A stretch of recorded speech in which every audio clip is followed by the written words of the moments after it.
இன்றே டவுன்லோட் செய்து உங்கள் ஃபேவரட் ஷோக்களை என்ஜாய் பண்ணுங்க. அந்த பிரெக்னன்சி கிட்ட என் தங்கச்சி வர்ஷினி பேக்ல ஒருத்தவங்க வாங்கிட்டு வந்து வச்சிருக்காங்க.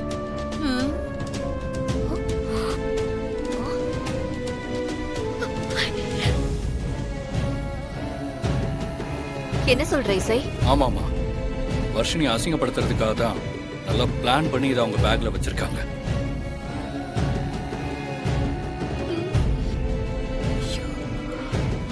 ஆக்சுவலி அதை என் பேக்ல வச்சு என்ன அவங்க அசிங்கப்படுத்தணும்னு நினைச்சிருக்காங்க. ஆனா என் பேக்ல வைக்கிறதுக்கு பதிலா பாவம் என் தங்கச்சி பேக்ல வச்சுட்டாங்க. அடப்பாவீங்களா? இவ்ளோ கரெக்டா சொல்றானே, இது கண்டுபிடிக்க வாய்ப்பே இல்லையே. அப்போ பேக்ல வச்சது அந்த பானுமதி தானே? இல்ல அத்தை, இது வேற ஒருத்தவங்க. யாருமா வச்சது? யாருன்னு சொல்லு. யாரு வச்சாங்க? சொல்லு, யாரு வச்சாங்க? இதோ இந்த சிந்தாமணி தான் வச்சிருக்காங்க.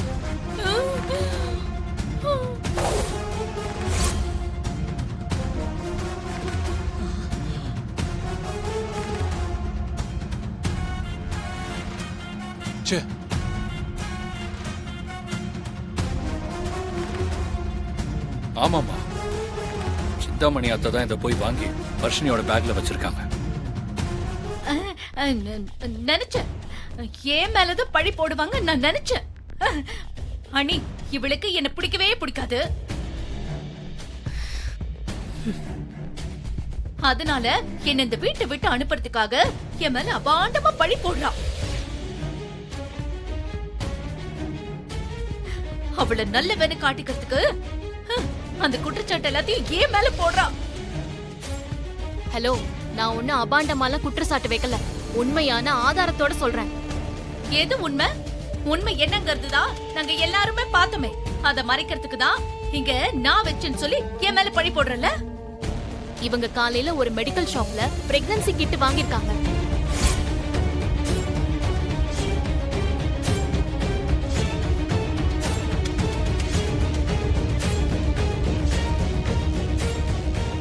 அத்தை, 500 ரூபாய் கொடுத்து அதுக்கு சேஞ்ச் கூட வாங்கல.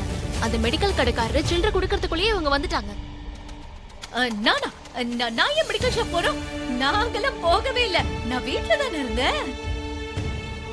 இருங்க இருங்க, நீங்க மெடிக்கல் ஷாப் போனத நான் காட்டவா?